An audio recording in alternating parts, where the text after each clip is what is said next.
Hello, I'm testing out a new microphone attached to my camera right now.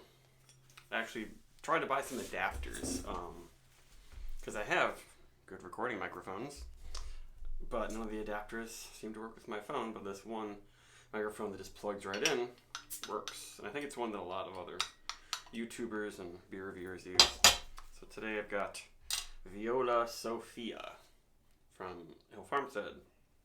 Basically the first time they've done this one. They brewed this in Rome with some brewery in 2011.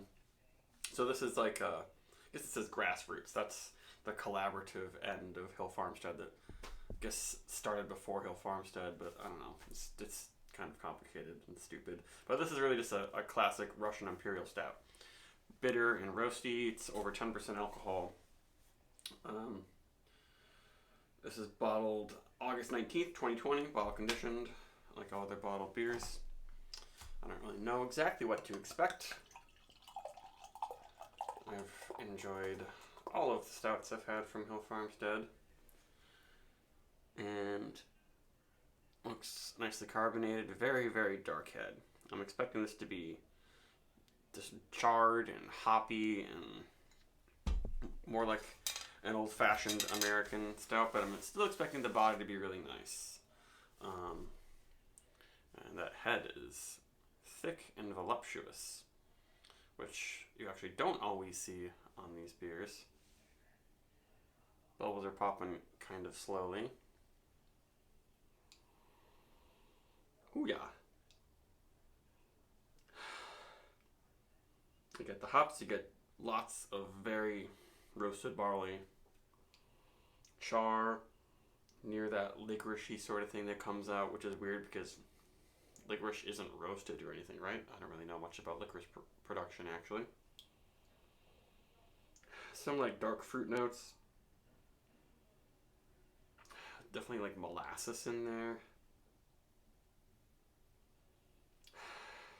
But yet there's still sort of a creamy chocolate thing happening. I guess the closest thing I had to this recently was probably Expedition from Bell's, but that one I smelled more bitter. That one was more bitter and harsh and in your face. I think. I'm not getting booze in the nose from this one. This one doesn't really smell that scary. It's finally dying down, but I still got a pretty thick cap on top there. You know, very, very nice smell. Very complex too. A little bit of tobacco-y type stuff happening. Almost cherry. Yeah.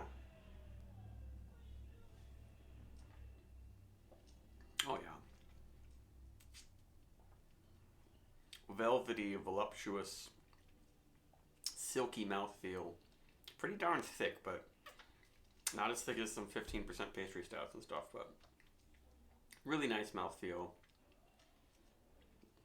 And I don't get that burnt bitterness until the finish, basically. Very much like a dark roast coffee and just like 100% dark chocolate. That's very palatable for the first sip.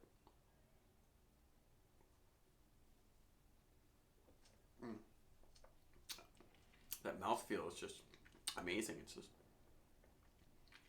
thick, yet it just floats on your tongue.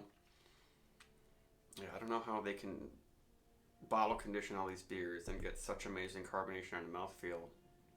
Because so many brewers, for their sweeter beers, they want the softer mouthfeel. They don't bottle condition them, like IPAs and most gigantic stouts. Brewers do not bottle condition them because then they'll thin out. They'll get too overcarbonated. They'll have bubbly cola type carbonation, or it'll be like a Belgian beer. Not with this one. And we got sort of a crema developing on top.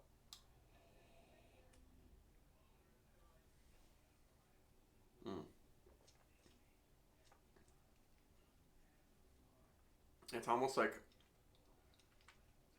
nitro a bit, but with nitro, the actual body of the beer and the non-creamy part usually seems kind of thin because nitro just happens to do that when there's lots of it. With bottle conditioning, I don't know how you can't really add nitrogen like you can with when you force carb something. This is just a really good beer, and it's definitely old-fashioned Russian Imperial Stout, but it's new-fashioned feel to me. Like really soft on the tongue, just a luxurious beer.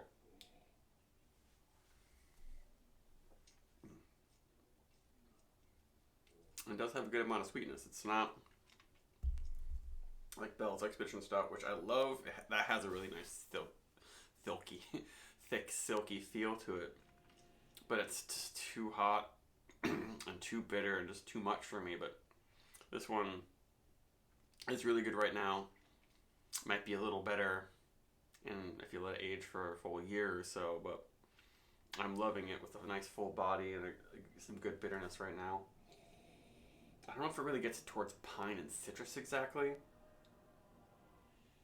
It's just a little bit earthy and herbal.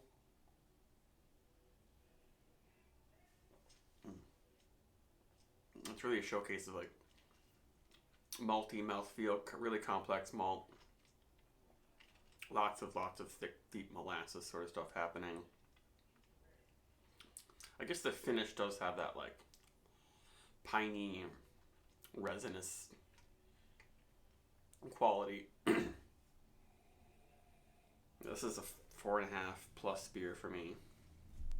Really glad that I grabbed it. It's not still available, but it might be something that's worth trading for, honestly, because a lot of people will be like, this is nothing special. I think it's real special.